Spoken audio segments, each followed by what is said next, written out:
Good evening, everybody. My name is Johnathan T. Rokford, and I'm going to be bringing you a recap. What the hell are you doing? You couldn't let me finish?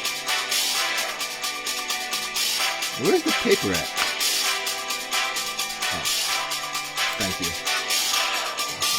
Can you cut the music off? That is the cheesiest sounding thing I've ever heard in my life. Can you cut it? Thank you. That shit sounded so cheesy. You think this is a flash of Hollywood? Oh, God dang it. My apologies, folks. Like I said, I'm Johnathan T. Rokford, and this is From the Front Row, your WPA recap. I'm today's host. Let's get right into it. The night began kind of weird. Johnny Rocco, I tell you, that guy can get under your skin whether you want him to or not, like a bad virus. He put out a pre-cap video predicting who was going to win the matches, and I tell you what, talking to some of the competitors, they were not too happy about that, and they set out to prove him wrong, and there was a bunch of trash talking started. But our first match was JT Money versus cancel culture. I don't know why you want to call yourself a cancel culture, but that's what you wanted to be. That's what you are.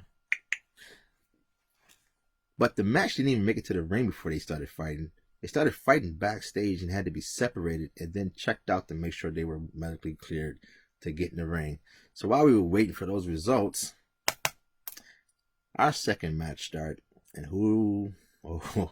it was Johnny Rocco, and he was facing Flash. You know, there's a part of the media that thinks that Johnny said something to those two to make them start fighting. It seemed like something he would do. But anyway, Johnny Rocco versus Flash. Bell starts and they immediately start going at it, trying to get the upper hand, trading blows back and forth, back and forth. Flash threw Johnny into the corner, temporarily subduing him for a little bit, and laid in some offense on him. And then it happened. Johnny started laughing and called Flash Pothead Gandalf, which pissed off Flash, making him charge at Johnny in a fit of anger, and getting caught in a move that Johnny's now calling the Charm City Driver. Picking up the 1-2-3 and a victory over Flash. Poor guy. He hasn't been the same since the show got canceled. I'm pretty sure he'll be back one day. Maybe. I don't know. Who cares? He was the best part of the show anyway. Anywho, after the match, Johnny offered Flash a beer and a good match handshake. Classy act. Moving on. Match number 3. Bobby Buttercream versus the Monarch.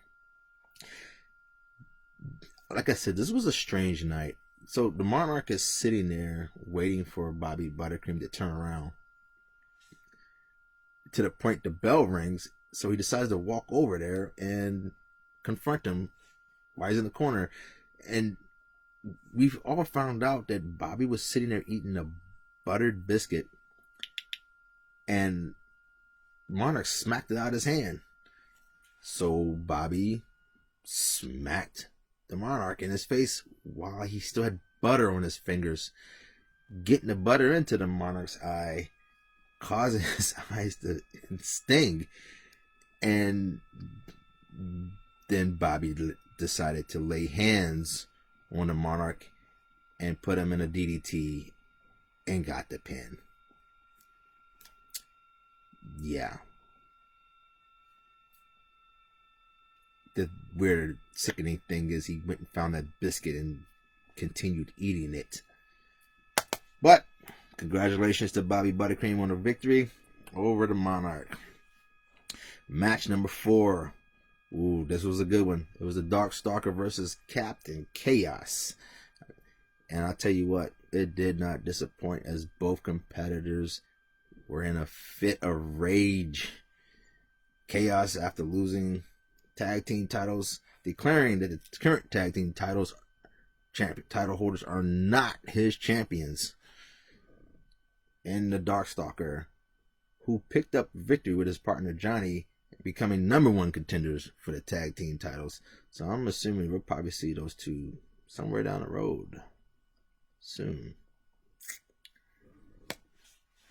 But they actually spilled out onto the floor, causing the ref to count the both of them out, resulting in a double count out and a tie. And I'll tell you what, nobody likes a tie, but the audience was a little disappointed in that one. But I'm pretty sure those two will go at it again to get that out of their system. Next tag team action, we had the Enforcer in Primetime versus High Voltage. And a lot of analysts were predicting High Voltage getting an easy win over these two, as they don't like each other, and we were expecting them to argue, but they seemed to work together very well until it came time for the pin. Primetime had Ark ready to go, ready to put him in his last move and put him out of his misery, when the Enforcer tagged himself in and pinned Ark. And then turned around and told Primetime, "That's why nobody's better than me." I tell you what, when those two go at it, because I'm not mistaken, I'm pretty sure Primetime, who is the only person to successfully defend the now defunct Evolution Championship, has earned himself a shot at the IC title, which is being held by Brian Lieber. That's going to be one match I'm going to want a front row seat to. I hope Johnny saves me a seat, because that's going to be a nice match. Next up, Bobby Blaze versus Money. What is with the name Bobby? That's two Bobbies. I swear to God, if we get one more Bobby in this league, I'm going to start calling him Robert. But we got Bobby Blaze versus Michael Oliver, Nathaniel Everett Young, a man who has 5 names versus a man with 5 personalities. And I think Johnny predicted Money was going to flip a coin on Bobby Blaze and pick up a win, but Money must not have hit his lucky charms today, because Bobby Blaze surprised him and defeated him in a brutal fashion. That's going to leave a sour taste in Money's mouth. You know, no luck of the Irish there, my friend. I think he knocked off a couple of initials off his name with that one punch.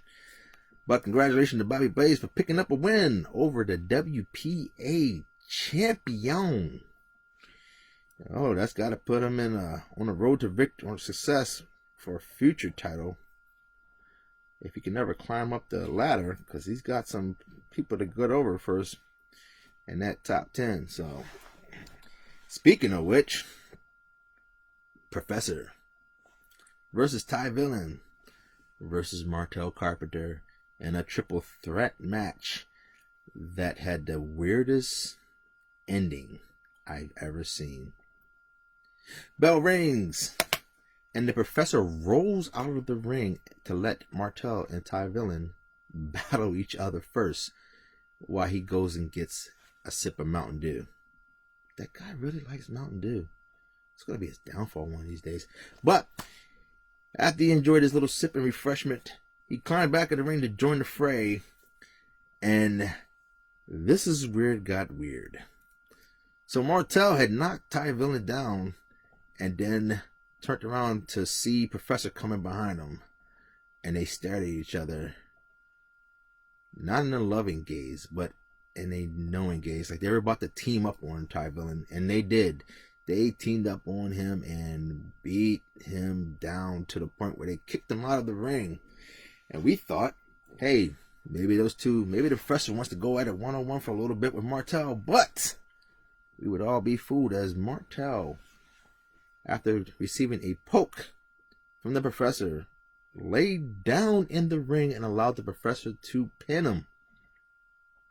I think Johnny was right about that one too. He said the professor was going to win. I'm pretty sure he didn't imagine it that way though. But nevertheless, Professor picks up the win in a triple threat match, keeping his #1 standing going.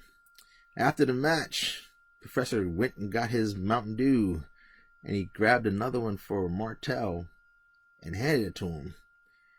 And they toasted to what we found out was Martel Carpenter is the 4th member of OVE. Ohio is really taking over.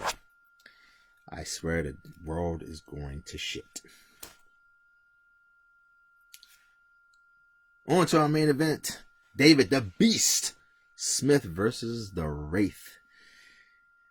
Animalistic tendency versus clownish behavior.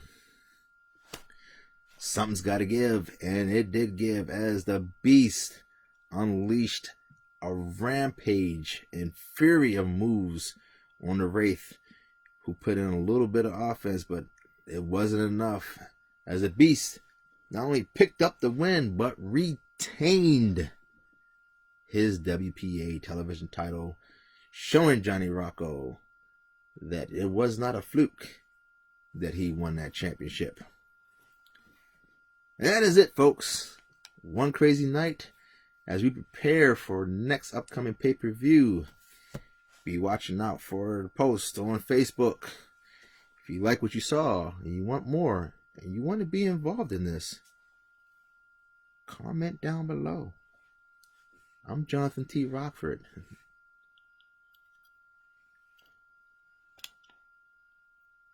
Your next WPA champion.